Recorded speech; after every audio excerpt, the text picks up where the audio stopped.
Sandali lamang tayong mabubuhay sa mundo. Kaya pinili kong gumawa ng mga bagay na pwedeng gawing inspirasyon ng mga susunod na henerasyon. Matuto tayong makontento sa kung anong meron ayon sa ating kakayanan.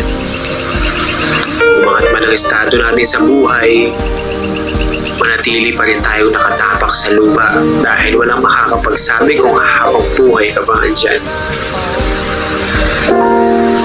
Hindi kailangan na kung anong meron sila, meron ka rin. Pakiramdaman mo ang puso mo kung ano ba talaga ang kanyang nais. At saka mo pag-isipan kung tama ba ang kanyang gusto. Kung oo, sundin mo. Tahakin mo ang landas na gusto ng puso mo, hindi yung kung anong nakikita ng mga mata mo sa ibang tao.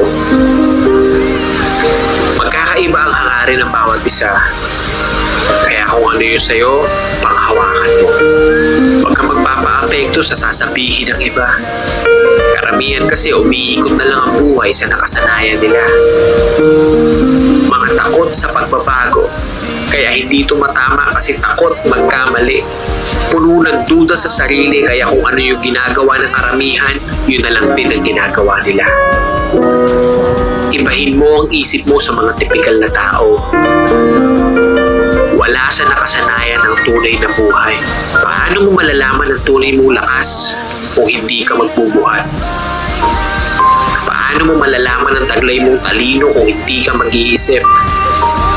Paano mo malalaman ang tibay mo kung hindi ka sasabak?